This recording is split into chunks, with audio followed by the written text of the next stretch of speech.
28 তারিখে যে ভোটার তালিকা সবকিছু নিষ্পত্তি হয়ে বেরোনোর কথা ছিল,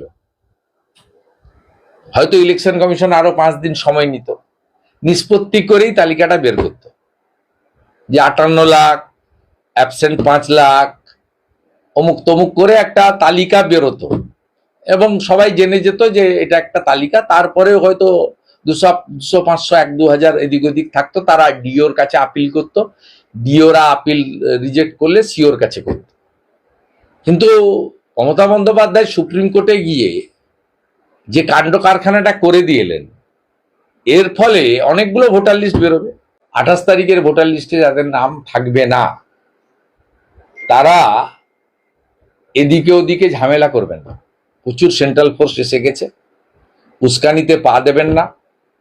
আপনারা পরিকল্পনা করেছেন বেশ কিছু জায়গায় বিডিও অফিস জ্বালাবেন, আমার কাছে খবর আছে, বেশ কিছু জায়গায় বিডিও অফিস জ্বালাবেন। আমি সিওকে বলবো, স্টেট অবজারভারকে বলবো, ইলেকশন কমিশনকে বলবো, সমস্ত তথ্য সুরক্ষিত জায়গায় ট্রান্সফার করে নিন। বেশ কিছু জায়গায় এর আগে আপনারা চাকুলাতে দেখেছেন কি ঘটনা ঘটেছে, আপনারা মুর্শিদাবাদ জেলার জলঙ্গিতে দেখেছেন বিডিও অফিসে কি ঘটেছে। এরকম অনেক চিত্র আপনি দেখতে পাবেন। এবং আমি পরিষ্কারভাবে বলতে পারি, 28 তারিখের পরে যে অ্যানার্কির আশঙ্কা সবাই করছি আমরা, সেই জন্যই হয়তো ভারত সরকার বা ইলেকশন কমিশনের পক্ষ থেকে আগেই 240 কোম্পানি পাঠিয়ে দিচ্ছে। উস্কানি দাতা তো এখানে আছেন মমতা ব্যানার্জি, উনি বহুবার উস্কানি দিয়ে এই রাজ্যে শান্তি নষ্ট করেছেন। উনি সিএ কে এনআরসি বলে প্রথম মিছিল করেছিলেন, স্মৃতির মোড় থেকে শ্যামবাজার 5 মাথার মোড় আগুন লাগিয়েছিলেন। তিনি এসআইআর কে প্রথম থেকে এনআরসি ইত্যাদি বলেছেন। তিনি ওয়াকফ অ্যামেন্ডমেন্ট বিল বলেছিলেন, আমি বেঁচে থাকতেও চালু হবে না, উনি চালু করেছেন এই রাজ্যে। এই ঘটনার জন্য দায়ী করব মমতা বন্দ্যোপাধ্যায়কে। তিনি নজিরবিহীনভাবে সুপ্রিম কোর্টের হস্তক্ষেপ প্রার্থনা করে দুটি সাংবিধানিক সংস্থার সঙ্গে যে লড়াই লেগেছিল, তাতে তৃতীয় সাংবিধানিক সংস্থাকে যুক্ত করে দিয়েছেন। ক্রেডিট এবং ডিসক্রেডিট দুটোই মমতা ব্যানার্জির জন্য থাকলো। শিলিগুড়িতে উত্তর কন্যা চলো অভিযান ছিল। এই কর্মসূচিতে মূল দাবি ছিল একজন গর্ভবতী মহিলাকে তার উপরে নির্মমভাবে অত্যাচারকারী কাদের বলে একজন দুষ্কৃতকারী, একজন জঙ্গি, তার বিরুদ্ধে ব্যবস্থা গ্রহণ করা এবং জনজাতি আদিবাসী এলাকাতে ল্যান্ড জেহাদের বিরুদ্ধে প্রতিবাদ করা। এই শান্তিপূর্ণ বিক্ষোভ কর্মসূচিতে আজকে যেভাবে আদিবাসীদের উপরে বর্বরচিতভাবে অত্যাচার করা হয়েছে, নিন্দার কোনো ভাষা নেই। আপনারা যদি এই ভিডিওটা যদি দেখেন, দেখবেন তাহলে কিভাবে টিয়ার গ্যাস ফাটানো হয়েছে, পুলিশ পাথর ছুঁড়েছে আদিবাসীদের উপরে। এবং একদিকে মুখ্যমন্ত্রী হিজাব পরে ইফতারে অংশগ্রহণ করছেন, অন্যদিকে মমতা বন্দ্যোপাধ্যায়ের পুলিশ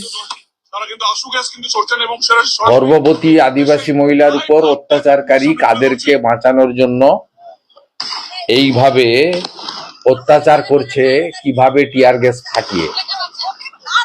আদিবাসীদের উপর পুলিশ আক্রমণ করছে। সুষ্ঠুভাবে মিছিল হচ্ছিল, সুন্দরভাবে মিছিল। দেখুন, এটা গণতান্ত্রিক অধিকার, সেই অধিকার নিয়ে আদিবাসীরা মিছিল করছিল। তার সঙ্গে আমরা ছিলাম। এক মহিলা, সে আদিবাসীর ক্ষেত্রেও মহিলা, মুসলিমের ক্ষেত্রেও মহিলা, হিন্দুদের ক্ষেত্রেও মহিলা, সবার ক্ষেত্রে মহিলা যেভাবে নির্যাতিত হয়েছে, তার সন্তানটা মারা গেছে। আজকে তার কোনো রকম কোনো প্রতিকার নেই। পুলিশ যে এইরকম অমানবিক অত্যাচার করছে পশ্চিমবঙ্গের বুকে, মাননীয় মুখ্যমন্ত্রী, স্বরাষ্ট্র দপ্তরের মন্ত্রীর নির্দেশে তার বিরুদ্ধে আমরা যাচ্ছিলাম একটা প্রতিবাদ জানাতে উত্তরকন্যায়, যেটা একটা প্রশাসনিক ভবন। এই অধিকার আমাদের আছে, সেই অধিকার বলে কিন্তু আমরা সেখানে যাচ্ছিলাম। ওখানে আটকে দেওয়া হলো ব্যারিকেড দিয়ে, আটকে দিয়ে তারা ক্ষান্ত হয়, জল কামান মারলো, তারপরে আপনার মারলো টিয়ার গ্যাস, এমন ভাবে মারলো, হয়ে গেল দ্বিতীয়বার হয়ে গেল, আমরা মারলাম, ছেড়ে দিলাম, টিয়ার গ্যাস মারলো, ঠিক আছে, ছত্রভঙ্গ করার জন্য মারা হলো। তারপরে উদাম ভাবে লাঠিচার্জ। আদিবাসী সমাজ উত্তরবঙ্গ, এই যে পুলিশের অতি সক্রিয়তা, এর পেছনে কোনো রাজনৈতিক উদ্দেশ্য বা কিছু দেখতে পাচ্ছেন? পুলিশের সক্রিয়তা আজকে কলকাতাতেও দেখেছেন। ডিএ আন্দোলনকারীদের কালীঘাট তো অনেক দূরে, 3 কিলোমিটার দূরে, তার আগেই ধর্মতলা ডরিনা ক্রসিং এ কিভাবে বেড়া দিয়ে এত বড় গুরুত্বপূর্ণ রাস্তা আটকেছেন। বিখ্যাত আইপিএস ইন্দিরা মুখার্জির ওরা যখন বলে আমরা হাজরা পর্যন্ত যাব, মাইক ব্যবহার করেনি, পরীক্ষা চলছে বলে। আগামীকাল বিকেল 3টা অব্দি মাইক ব্যান আছে। সরকারি কর্মচারীদেরও কিভাবে আজকে হ্যারাস করেছে, তারাও ছাড়েনি। আজকে এই ডরিনা ক্রসিং থেকেই বিগত দিনে আন্দোলনের নতুন মাত্রা পেয়েছিল। 3 ঘন্টা ধরে তারাও শান্তিপূর্ণ অবরোধ করেছে এবং পুলিশ ভয় পেয়েছে। চারিদিকে পুলিশ ব্যস্ত, মুখ্যমন্ত্রী এবং তাকে সুরক্ষা দেওয়ার জন্য তার পাশে যেন কেউ ভিড়তে না পারে। একদিকে কাদেররা শাস্তি পায় না, উল্টে প্রতিবাদ করতে যাওয়া আদিবাসীদের মার খেতে হয়। অন্যদিকে মুখ্যমন্ত্রী তিনি মুসলিম ভোট ব্যাংকে সংগঠিত করার জন্য সারাদিন খেয়ে দে ইফতার করে কারা?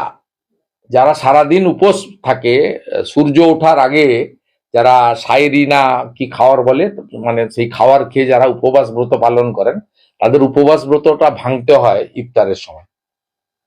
মুখ্যমন্ত্রী তো কিছু না কিছু নিশ্চয়ই খেয়েছেন।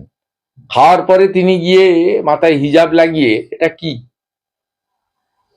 তিনি মাহে রমজানের শুভেচ্ছা দিতে যেতে পারেন, তার কোনো অসুবিধা নেই, কিন্তু ইফতারে অংশগ্রহণ খেয়ে দিয়ে করার মানেটা কি?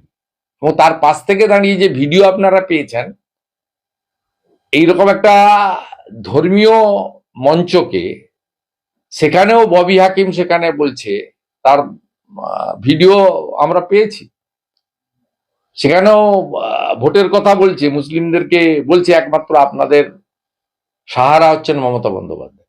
সেখানে করছেন, এইদিকে করছেন।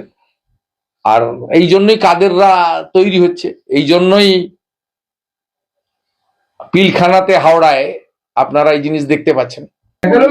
এই সক্রিয়তা তখন কোথায় যায় যখন রাজ্যে জঙ্গি ধরা পড়ে, যে বাইরের রাজ্য থেকে পুলিশ এসে, এই সরকারটাই তো জঙ্গি সরকার। একটা অ্যাড করি যে আজকে ববি হাকিম বলেছেন যে এই যে জঙ্গি ধরেছে, এটা কলকাতার পুলিশ ধরেছে, দিয়ে দিল্লি পুলিশের হাতে হ্যান্ডওভার করে দিয়েছে। ববি হাকিম আজকে বলেছে জঙ্গি ধরা প্রসঙ্গে যে কলকাতার পুলিশ ধরেছে, বাংলার পুলিশই ধরেছে, দিল্লি পুলিশের হাতে সম্পূর্ণ মিথ্যা কথা। এটা আজকে নয়, ওই 7 শেখকে আসাম এসটিএফ ধরার পরে, জাভেদ মুন্সিকে কাশ্মীর এসটিএফ ধরার পরে, আপনার এনআইএ লালটু শেখ আব্দুল মান্নানকে সোনারপুর থেকে ধরার পরে, এখানেও ইনপুটটা দিল্লি পুলিশের। বাইরের রাজ্য থেকে কোনো পুলিশ এলে লোকাল পুলিশ স্টেশনকে, লোকাল পুলিশকে জানায়, তারা সহযোগিতা করেন। অনেক সময় সহযোগিতা না করে উল্টে জানিয়েও দেন। এখন বিএনএসে অনেক সুযোগ হয়ে গেছে, ওরা স্পটে পৌঁছে খবর দিয়েছে, আগে থেকে দিলে তো জানিয়ে দিত। ববি হাকিম আরো একটা বিষয় বলছেন আজকে যে বাংলাকে বদনাম করতে এই বোমাতঙ্ক বিভিন্ন জায়গায় শোনা যায়। আরেক জায়গায় আদালতে আজকে বিভিন্ন পোস্ট অফিস, আদালতে দেখা যাচ্ছিল বোমাতঙ্ক, যদিও সেখানে পরে বোম পাওয়া যায়নি। ওটা তৃণমূল করেছে জাজদের ভয় দেখানোর জন্য। আজকে বলছে এটা বিজেপির চাল, ববি হাকিম বলছে বিজেপির চাল। তা রাজ্য সরকার কেসটা হ্যান্ড ওভার করে দিক না এনআইএ এর হাতে, সিআইডি হেল্প করুক, এনআইএ করুক, তদন্ত বেরিয়ে যাবে। এর সঙ্গে তৃণমূল কংগ্রেসের লোকেরা যুক্ত এবং বাংলাদেশি জামাতিরা যুক্ত, যাদের নাম কেটে যাওয়ার সম্ভাবনা রয়েছে, যাদের নাম রাখা নিয়ে এত মমতা বন্দ্যোপাধ্যায়ের লড়াই, অবৈধ অনুপ্রবেশকারী বাংলাদেশি মুসলিম। সেই এনআইনি একটা প্রশ্ন করবো দাদা, আজকে হাইকোর্টে রাজ্য গিয়েছিল যে বেলডাঙ্গা মামলার কেস, আজকে আমার মামলাতেই গেছিল, আমি সোশ্যাল মিডিয়াতেও দিয়ে দিয়েছি, পেয়ে যাবেন। এটা একটা বড় জয় হয়েছে। আজকে রাজ্য সরকার যে স্টে চাইতে গেছিল, স্টে রিফিউজ করেছে কলকাতা হাইকোর্টের চিফ জাস্টিসের বেঞ্চ। একটু আগেই অর্ডার আপলোড হয়েছে। I welcome the verdict. এই এসআইআর প্রক্রিয়া চলাকালীন যে সমস্ত যাদের মৃত্যু হয়েছে তাদের পরিবারকে একজন পিছু হোমগার্ডের চাকরি দেওয়া হবে, নবান্ন থেকে আজকে ক্যাবিনেটে সিদ্ধান্ত হয়েছে। অথচ আনন্দপুরের ঘটনার পর থেকে সে নিয়ে কোনো রকম নড়াচড়া। আনন্দপুরের ঘটনাতে ওই মোমোর যে মালিক আর ডেকোরেটরের যে মালিক, তাদের কাছ থেকে টাকা নিয়ে চেক দিয়েছে তৃণমূলের নেতারা আর পুলিশ গিয়ে, অভিযুক্ত চেক দিয়েছে। এর থেকে নির্লজ্জ ঘটনার কোথায় পাবেন আপনি? ওখানে 27 জন এখনো নিরুদ্দেশ, 52টা লোক মারা গেছেন। মুখ্যমন্ত্রী বিধানসভায় দাঁড়িয়ে সাফাই দিয়েছেন, আমি প্রজাতন্ত্র দিবসের অনুষ্ঠানে ছিলাম, সেটা তো একদিন। তারপরে উনি দিল্লি সুপ্রিম কোর্ট কত জায়গায় ঘুরে চলে এলেন, একবারও যেতে পারেননি। কারণ মোমোর যিনি মালিক তিনি মুখ্যমন্ত্রীর অত্যন্ত আশীর্বাদ ধন্য, অতএব স্বাভাবিকভাবে ওখানে হয় না। আর ওখানে যারা মারা গেছেন বা নিখোঁজ আছেন তারা সকলে হিন্দু। অতএব হিন্দুদের ক্ষেত্রে মমতা বন্দ্যোপাধ্যায়ের একটা চোখ বন্ধ থাকে, যেটা আজকেও তিনি করিয়েছেন, পুলিশকে দিয়ে উত্তরকন্যাতে আদিবাসীদের পিটিয়েছেন। আর এখানে মাথায় হিজাব লাগিয়ে কানটা বাইরে বের করে রেখে উনি বার্তা দিয়েছেন, আমি তোমাদেরই লোক। সেন্ট্রাল ফোর্স আসার পর তার যে পরিস্থিতি কিছু বদলাবে, ব্যবহার করা হবে কিভাবে দেখছেন? তবে আমার অতীত অভিজ্ঞতা ভালো না, তবে আমি আশাবাদী election commission up to the mark করতে পারেননি। সিও অফিস চেষ্টা করলেও ইসিআই, ধরুন ডিএমদেরকে অ্যাকশন নেওয়া উচিত ছিল, এগেনস্ট আরো বহু এইআরওদের বিরুদ্ধে ব্যবস্থা নেওয়া উচিত ছিল, বেশ কিছু বিএলওর এগেনস্টে ব্যবস্থা নেওয়া উচিত ছিল। কিন্তু তারা সেভাবে হয়তো সিও অফিস থেকে পাঠিয়েছেন, উপর থেকে অ্যাপ্রুভাল তারা দেননি, বা উপর সিও অফিস পাঠায়নি, আমি জানি না। কিন্তু আরিজ আফতাব চলে যাওয়ার পরে, দীর্ঘ 6 বছর থাকার পরে চলে যাওয়ার পরে আমার মনে হয়েছে ইলেকশন কমিশন বিষয়গুলো চেষ্টা করছেন।